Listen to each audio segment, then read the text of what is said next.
अस्सलामुअलैकुम students, welcome to my channel the power of education. आज हम स्टार्ट कर रहे हैं relation of biology with other science. Topic start करने से पहले अगर आपने चैनल को सब्सक्राइब नहीं किया तो प्लीज़ चैनल को सब्सक्राइब कर लें। अच्छा, तो relation of biology with other science में सबसे पहले है हमारे पास बायोफिज़िक्स।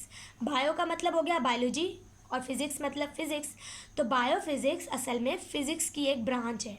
बायोफिज़िक्स फ़िज़िक्स की एक ब्रांच है जिसमें हम पढ़ते हैं कानून और टेक्निक के बारे में, किसकी? फ़िज़िक्स की, जो कि हमारे रोज़मर्रा की ज़िंदगी पर अप्लाई हो रही है। अब कैसे अप्लाई हो रही है? अगर आप लोगों को मैंने लास्ट लेक्चर में बताया था पैलियोंटोलॉजी कि हम स्टडी के फॉसिल्स के बारे में पढ़ते हैं, तो आपको कैसे पता चलेगा कि डायनासोर कितने साल पुराने थे?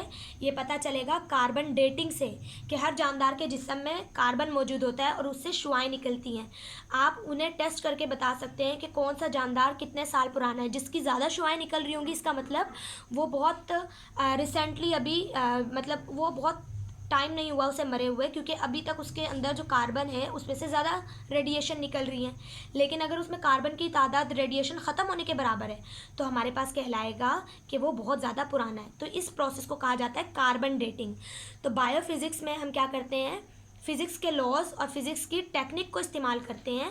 किस चीज़ के लिए? जानदारों के लाइफ के प्रोसेसेस को जानने के लिए। तो ये चीज़ कहलाती है बायोफिज़िक्स, जिसमें हमारे पास आती है रेडियो लेबलिंग।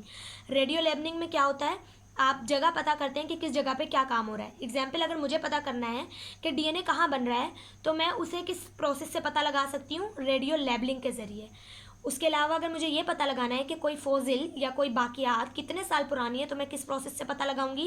कार्बन डेटिंग के ज़रिए। उसके अलावा अल्ट्रासाउंड और लेज़र टेक्नोलॉजी भी हम इस्तेमाल करते हैं। अल्ट्रासाउंड कहाँ इस्तेमाल करते हैं? लास्ट चैप्टर अल्ट्रासाउंड हम इस्तेमाल करते हैं, सॉरी ये टॉपिक हमारे पास मैट्रिक का है। तो अल्ट्रासाउंड हम इस्तेमाल करते हैं किस चीज़ में?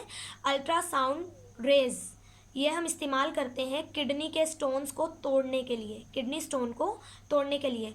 और लेज़र को हम इस्तेमाल कर रहे होते हैं आँख के ऑपरेशन के लिए। जो रेटिना का ऑपरेशन होता है उसमें रेटिना को दोबारा जोड़ने के लिए जो चाहिए होती है ना, जो रेडिएशन जो जोड़ने के लिए रेज चाहिए होती हैं, वो होती है लेज़र लाइट। तो हमारे पास बायोफिज़िक्स में हम लोग फ़िज़िक्स के कानून और फिज़िक्स की टेक्निक्स को ज़िंदगी के प्रोसेसेस में अप्लाई कर कर पढ़ते हैं। नेक्स्ट है हमारे पास बायोमेट्री। बायोमेट्री में हम कलेक्ट करते हैं डेटा को, लिविंग ऑर्गेनिजम्स के डेटा को। कैसे? अगर आप अपनी ब्लड रिपोर्ट करवाते हैं तो उसमें आपकी ब्लड काउंटिंग होती है कि कितना ब्लड है, कितना वाइट ब्लड है, कितना रेड ब्लड है, कितने आपके प्लेटिलेट्स हैं। तो ये तमाम काउंटिंग असल में डेटा होता है ना, काउंटिंग। और काउंटिंग किसकी होती है? मैथ की। मेट्री मतलब मैथ। तो बायोमेट्री में हम डेटा कलेक्शन ऑफ डेटा के बारे में पढ़ते हैं लिविंग ऑर्गेनिजम्स के, जिसमें हम ब्लड रिपोर्ट्स भी ले सकते हैं। नेक्स्ट है हमारे पास बायोकेमिस्ट्री। बायोकेमिस्ट्री में हम लोग पढ़ते हैं सिंथेसिस ऑफ बायोमॉलिक्यूल। बायोमॉलिक्यूल मतलब ज़िंदगी के जानदारों के अंदर पाए जाने वाले मॉलिक्यूल्स कैसे बनते हैं उसके बारे में। And function of different molecule, और उन मॉलिक्यूल के फंक्शन। जैसे कि अगर मैं बोलूँ किसी जानदार में प्रोटीन बन रही है तो वो प्रोटीन कैसे बन रही है और इसका काम क्या होगा, ये सारी बातें बताएगी हमें बायोकेमिस्ट्री। नेक्स्ट है हमारे पास बायोजियोग्राफी। बायो का मतलब होता है लाइफ, जियोग्राफी का मतलब होता है ज़मीन।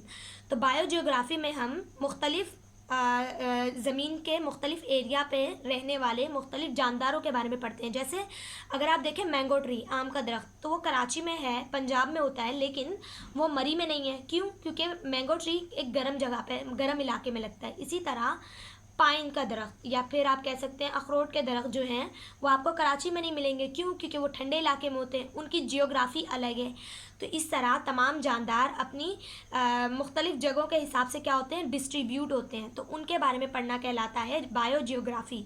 बायोजियोग्राफी में हम मुख्तलिफ जानदारों को उनकी डिस्ट्रीब्यूशन के हवाले से पढ़ते हैं कि किस तरह से वो ज़मीन के तौर पर क्या हुए हुए हैं, डिवाइड हुए हुए हैं, कि किस इलाके में कौन से जानदार पाए जाएंगे। लास्ट ब्रांच है हमारे पास बायो इकोनॉमिक्स। तो इकोनॉमिक्स का मतलब होता है पैसा कमाना।